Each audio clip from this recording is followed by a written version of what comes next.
Bonjour à tous et bienvenue dans cette deuxième vidéo dédiée à la découverte de Parrot.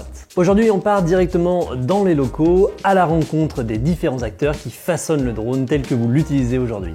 Nous allons retrouver des équipes qui fabriquent le drone au quotidien au travers de différents départements. Les paroles d'experts, c'est la partie 2 tout de suite d'Inside Parrot.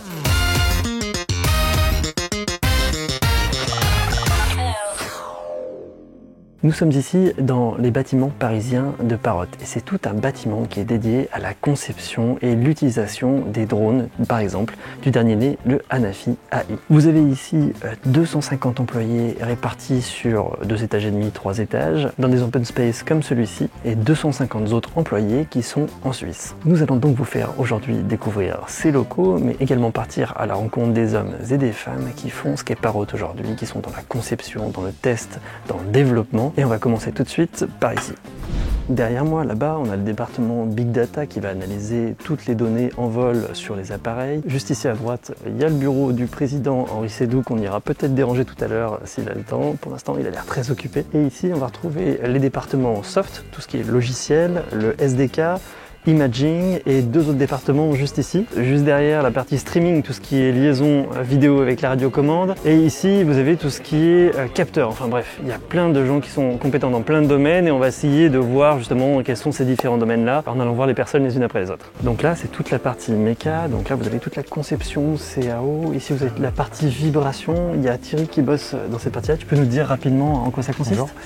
Donc là, effectivement, c'est le pôle industrial design donc qui regroupe à la fois les activités de R&D et industrialisation. Donc en fait, on part du premier coup de crayon, premières idées, jusqu'à fabriquer le produit complètement. D'accord, c'est pour ça qu'on voit plein de prototypes ici en fait. C'est pour ça qu'on voit pas mal de choses sur les tables, à différentes étapes de production. Ça peut être des concepts, ça peut être des choses avancées, ça peut être des prototypes déjà un petit peu fonctionnels jusqu'au produit complet. Génial, ok. J'ai vraiment l'impression de voir la naissance avec ces prototypes du drone petit à petit. C'est vraiment palpitant. Vous avez mis combien de temps pour le définir, ce drone, ce Hanafi AI? Alors le Hanafi AI, si on prend des premiers coups de crayon jusqu'à l'industrialisation, c'est pratiquement 3 ans de développement. Vous avez ça dans les cartons depuis 3 ans. Waouh, ça devait faire quelque chose de sortir. Il y a eu plusieurs étapes de mûrissement. La dernière étape, grosso modo, c'est bien 1 an et demi. Dans la version qu'on voit actuellement, c'est bien 1 an et demi entre la redéfinition du produit et l'industrialisation et la fabrication. Donc là, en fait, ça, c'est un prototype qui n'est jamais sorti. Alors, c'était quoi? Il y avait une caméra 360 devant? Donc là, effectivement, ça a été les premières tentatives de faire du drone. À l'époque, on appelait prosumer, donc proche du drone professionnel. Donc là, en fait, on retrouve la structure, un classique quadricoptère d'un drone, donc avec une caméra qui avait une vision 360. Ah, génial. Donc 2 x 180. Et donc ça, c'était il y a combien de temps? Ça, c'était 2015. 2015, donc ça vous l'avez jamais vu, hein. Ça c'est jamais Non, sorti. Regardez. Ce drone là, vous le retrouverez pas sur le marché. Alors dans les petites curiosités, vous vous souvenez de l'aile disco, on l'avait testé sur la chaîne, et ben voilà une version un tout petit peu différente, customisée, pour faire certainement de plus grandes distances. Voilà, c'est marrant de voir le même corps que la disco dans un concept complètement différent.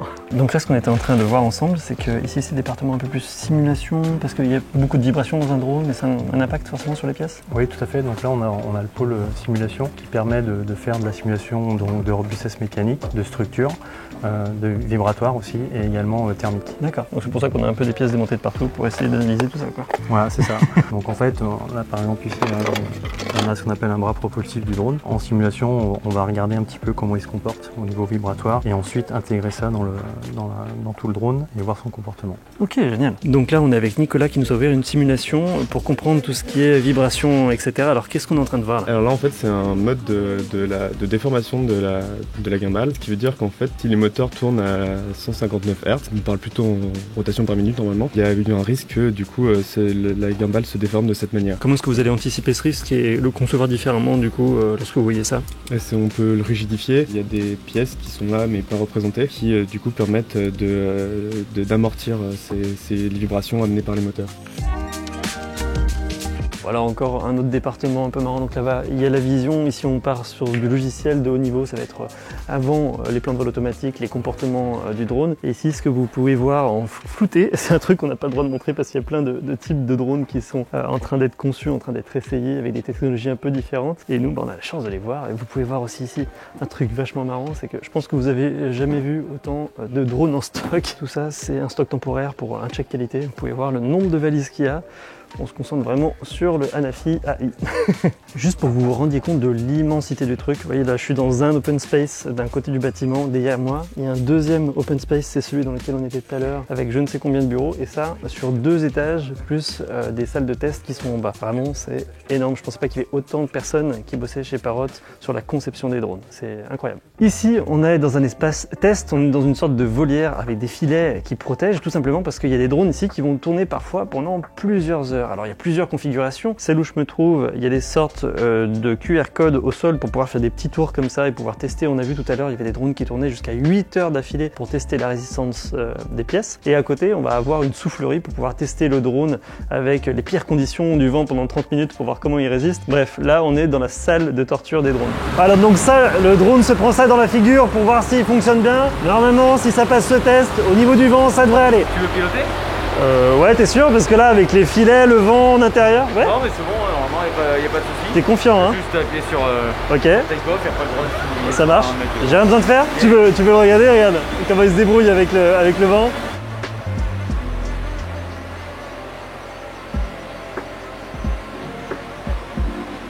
Alors comment est-ce qu'on fait pour avoir autant d'autonomie? Tout simplement, on a des batteries qui sont branchées à une centrale qui délivre du 40 ampères en courant continu. Et comme ça permet de tester le drone sans avoir de soucis d'autonomie. Bon, bien sûr, il y a un fil. Donc voilà, donc quand je vous disais que c'est super grand, il y a derrière, il y a tout ce couloir. Et là, on va monter au 2e étage. Alors là, il y a 2-3 imprimantes 3D, mais ce qui nous intéresse surtout à cet étage, vous allez voir, on a des outils extraordinaires, c'est tout ce qui est radiofréquence. C'est là qu'on va tester le Wi-Fi, la 4G, les antennes GPS. Venez voir. Donc là, par exemple, c'est tout ce qui est test de réception Wi-Fi. Tiens, regarde, viens par là, je vais te montrer. Donc là, on a une machine dans laquelle on a le drone de ce côté. Et on va ouvrir une deuxième porte juste ici. Ici, on a une antenne pour tester la qualité de réception. Franchement, c'est fou, non? Ça, c'est encore une autre machine, on met le drone à l'intérieur et donc on va tester la qualité du signal GPS en simulant un satellite sur le haut de cette caisse. Ici, on a une machine beaucoup plus imposante, on va aller voir à l'intérieur. Hop là, venez avec moi. Vous voyez, le son est un peu différent ici. C'est pour casser les ondes qu'il y a ces structures. Donc ici, on va mesurer le rayonnement de l'antenne dans toutes les directions. Donc on va pouvoir vraiment analyser le rayonnement de l'antenne très finement en tout point. Encore une machine super impressionnante. Regardez, donc ça va permettre, avec cette petite pointe là, de détecter le bruit électromagnétique. Du coup, ça va permettre de cartographier sur l'ensemble du composant électronique où est-ce qu'il y a des perturbations électromagnétiques pour éviter par exemple qu'il y ait un composant qui perturbe un autre. Je savais même pas que ça existait comme machine, c'est vraiment génial. Waouh! Ici, il y a un microscope. Alors, je sais pas du tout à quoi il sert, mais il y a plein de petites salles comme ça. Là, par exemple, juste à côté, on a une salle qui permet de recalibrer les caméras avec des mires. Bon, c'est un système un peu connu, mais voilà, ça, c'est version taille XXL. Bon, on va pas vous détailler toutes les pièces, mais il y a plein de petites pépites comme ça avec des gens qui travaillent sur des domaines complètement différents. Je suis comme un gosse. Voilà, alors là, il y a un petit coin qui peut paraître anecdotique, mais qui met en avant tout le travail de recherche qui a été effectué chez Parrot par toutes les personnes qui sont passées par là, les alternants, les stagiaires, etc. Donc là, vous voyez l'ensemble des thèses, en fait, très techniques qui ont été faites sur les sujets autour du drone, et c'est mis à disposition, c'est mis en avant parce que le drone c'est aussi de la recherche sur des nouvelles technologies. Alors maintenant on est au département Imaging qu'on avait vu vite fait tout à l'heure avec Eric. Bonjour Eric. Bonjour. Et merci de nous accueillir dans ce département. Tu veux nous expliquer un peu les 3 métiers qu'on a ici? Alors tu m'avais dit le premier métier c'est la conception? C'est ça, exactement. Donc notre premier métier c'est concevoir ces caméras modules. Ce sont des caméras modules qui bénéficient des technologies de la téléphonie mobile parce que la téléphonie mobile c'est un secteur qui tire énormément les technologies. Il y a plusieurs milliards de caméras qui sont fabriquées tous les ans. Et donc autour de ça, il y a toute une industrie, des machines-outils, des équipements, des moyens de contrôle, donc vous, de la recherche. Vous concevez, vous vérifiez la qualité de fabrication, vous choisissez vos optiques. On spécifie déjà. En fait, la première question, c'est de se demander, quand on va faire un drone, on se demande qu'est-ce qu'on veut faire, quel type de champ de vue, quelle résolution, qu'est-ce qu'on attend de la caméra. Et par rapport à ça, donc, on va définir une optique, une spécification d'une optique et une spécification de la caméra dans son ensemble. Donc c'est l'optique plus un senseur. Ces 2 ensembles, on les spécifie, on les consulte des fournisseurs, principalement en Asie, puisque c'est là que se trouvent ces technologies.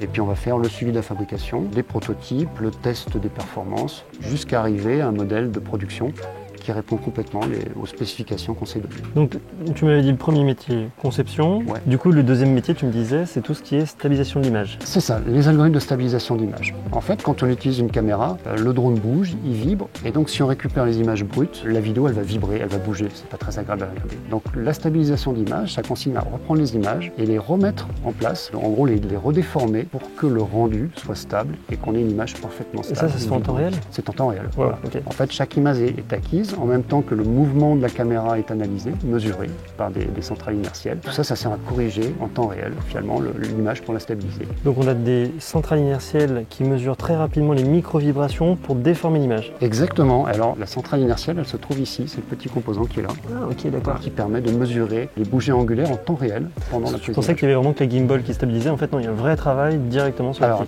tu parles de la gimbal, effectivement. On a deux niveaux de stabilisation.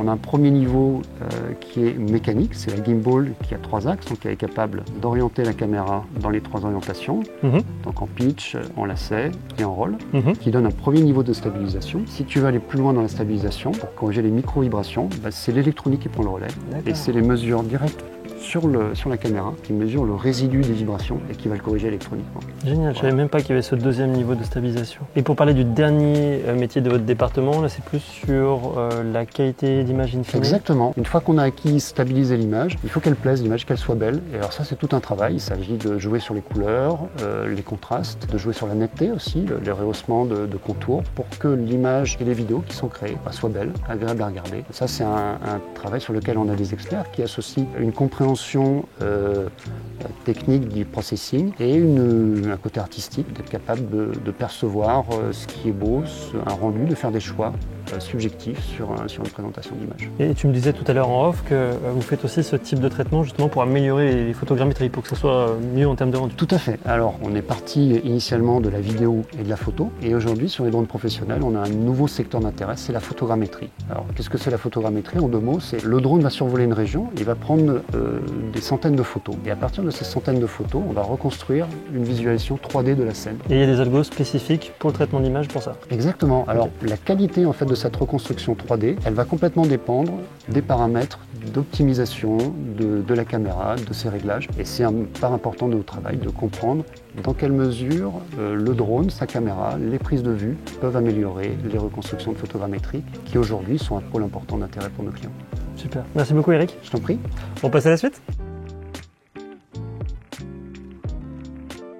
On est avec Ronan. Ronan, c'est un ancien, ça fait 7 ans qu'il est chez Parrot. Est-ce que tu peux te présenter brièvement? Donc Ronan, je suis développeur de soft à Parrot et je coordonne les mission de vol. Et donc, pour tout ce qui est développement software, c'est un peu ta spécialité. Tu voulais nous expliquer comment fonctionne le Anafi AI qui va avoir quand même une spécificité au niveau de la liberté d'utilisation du software. Oui, tout à fait, effectivement. Donc, avec Anafi AI, pour la première fois, on va offrir aux développeurs et aux entreprises, aux personnes en fait, d'ajouter sur le drone leurs propres fonctionnalités via un SDK qui s'appelle le RSDK. Donc, ce SDK permet en fait d'accéder à plusieurs informations qui sont sur le drone et de pouvoir embarquer un code spécifique qui va par exemple faire une fonctionnalité qu'une personne veut faire. Alors qu'est-ce qui change avec ce SDK parce qu'on a déjà vu des SDK dans d'autres drones? Eh bien pour la première fois, les SDK avant étaient pour la plupart et tous sur la télécommande. Pour la première fois, ce SDK permet de faire tourner du code sur le drone.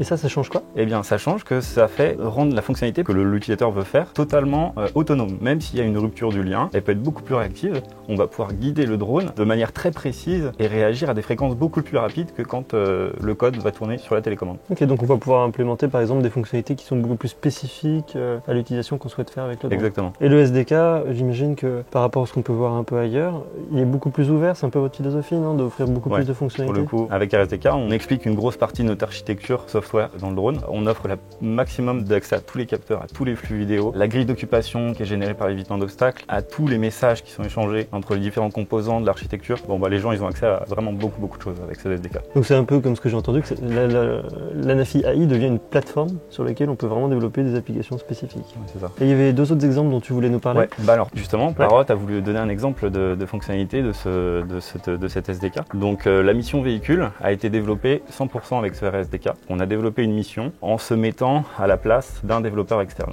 Ok, génial. Et alors, elle fait quoi donc, cette mission? alors, qu'est-ce que fait cette mission? Elle permet de décoller, atterrir et voler au-dessus d'un véhicule en mouvement. Donc, on retrouve à l'atterrissage la zone sur laquelle on a décollé, on atterrit dessus à partir du flux vidéo de la caméra stéréo. Et ça, on peut le faire jusqu'à 30 km/h, 40 km/h. Génial. Donc ça veut dire qu'on peut presque perdre son drone et qu'il revienne pile poil au point de départ, même sur un véhicule en mouvement. Donc son point de home sera toujours le véhicule. Et ça, du coup, n'importe qui aurait pu le développer. C'est ça que je trouve génial. Oui, on l'a fait comme un développeur externe. Donc on a utilisé la documentation qui nous était mise à disposition, mais une personne externe aurait pu le faire. Ce dont je suis en train de me rendre compte finalement, petit à petit, avec cette interview, avec la présentation de cette Anafi AI, c'est qu'on est sur la première fois en fait sur une plateforme complètement intégrée, mais en même temps super ouverte, dans un appareil compact.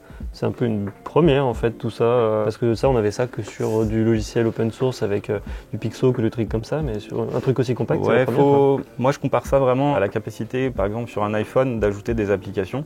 C'est vraiment le parallèle est vraiment parfait, c'est la capacité sur un drone maintenant à ajouter une application. Et nous les applications, on appelait ça des missions. Il y avait peut-être une autre mission que tu voulais nous présenter? Oui, alors c'est une partie d'une mission, c'est-à-dire un mode d'atterrissage, parce que dans des missions, il y a des modes de décollage, des modes d'atterrissage, et donc Parrot dans sa mission principale, celle qui est sur le drone de base, disons, il y a un mode d'atterrissage qui est le mode d'atterrissage à la main. Donc c'est une autre fonctionnalité que j'ai coordonnée dans les dernières années et donc qui permet via un réseau de neurones embarqué sur le drone de détecter des mains et lorsqu'on appuie sur atterrir, d'atterrir sur cette main. C'est-à-dire par exemple si genre je mets un dessin de main au sol, ça le détectera comme une main ou ça va un peu plus loin que ça? Alors ça la détectera comme une main mais par derrière elle sera filtrée parce qu'on utilise aussi la profondeur issue de la caméra stéréo. Donc c'est la caméra qui sert normalement à l'évitement d'obstacles mais qu'on utilise aussi pour d'autres fonctionnalités. Les fameux doubles capteurs qui sont devant l'appareil. Qui sont montés sur une gimbal, un axe. D'accord. Donc là il regarde en bas, il détecte la profondeur. Il détecte la main. Okay. Après il vérifie avec la profondeur que c'est bien une main. Okay. En regardant si sa taille est cohérente en termes de métrique, quoi. S'il y a bien aussi un sol et une main à une certaine hauteur. Et si c'est le cas, elle va atterrir dessus. Ouais, donc ça va beaucoup plus loin que juste une reconnaissance de forme, quoi. Oui. Et en plus de ça, c'est qu'avec cette carte de profondeur, on détecte le bras et on se réoriente pour que le drone s'aligne avec le bras. Ouais, donc on est vraiment sur un atterrissage de précision, quoi. Exactement. En formation, c'est une procédure que j'apprends, mais c'est vrai que c'est un peu complexe parce qu'il faut faire attention au niveau sécurité, etc. Il faut le faire vraiment d'une certaine manière. Le fait que ça soit optimisé, plus sécurisé de manière automatique, c'est vrai que c'est beaucoup plus rassurant. Ça donne confiance. La première fois, donner une certaine appréhension et quand on voit la manœuvre se faire, la deuxième fois, on n'a plus peur. Bon, du coup, tu vas nous montrer comment ça fonctionne. On va tester ça l'heure. Ça marche, c'est parti. Allez. Ok, donc il y a deux façons de pouvoir faire cet atterrissage à la main. La première, c'est je mets ma main dessous et j'enclenche le bouton atterrissage. Il va se tourner automatiquement dans le sens de ma main pour pouvoir atterrir. C'est plutôt hyper rassurant. Franchement, ça marche bien. Hein. Voilà, c'est top. Et on va tester la deuxième solution. Donc décollage à la main. Attention. Ah, faut que je lance? Ouais, c'est pour ça que... Ah, d'accord, ok. Ça marche. On a senti le petit stress quand même. Hein. Ah, c'est vachement marrant cette fonctionnalité de lancement également. Hein. Deuxième cas de figure, cette fois on va commencer un atterrissage et au dernier moment je vais mettre mon bras pour voir si justement il arrive à détecter que je veux faire un atterrissage à la main. On commence l'atterrissage, je mets mon bras, il se recale au-dessus de ma main, tout ça en automatique. Et il atterrit dedans, c'est super rassurant encore une fois, même si on fait la procédure en plein cours d'atterrissage qui n'était pas programmé pour être à la main à la base. Plutôt très efficace, bravo les équipes. Évidemment, on n'a pas fait cet atterrissage à la main en extérieur parce qu'on est à Paris et donc il faut les autorisations. Mais vous avez vu que même dans un environnement complexe, on arrive à faire ça et ça sera beaucoup plus tranquille, beaucoup plus chill. Lorsqu'on fera cette procédure en extérieur, on pourra prendre un peu plus de hauteur. Et bravo pour cette fonctionnalité. Bien, merci beaucoup Ronan, je te remercie de nous avoir fait tester tout ça. Et puis nous, on va passer à la suite. Pouf, vous avez vu, il y a beaucoup de choses à voir, hein. C'est vraiment passionnant. Ce qu'on va faire, c'est que pour éviter d'avoir une saturation de cerveau, on va faire deux parties. Donc on vous retrouve pour la prochaine très bientôt. Salut, bon vol!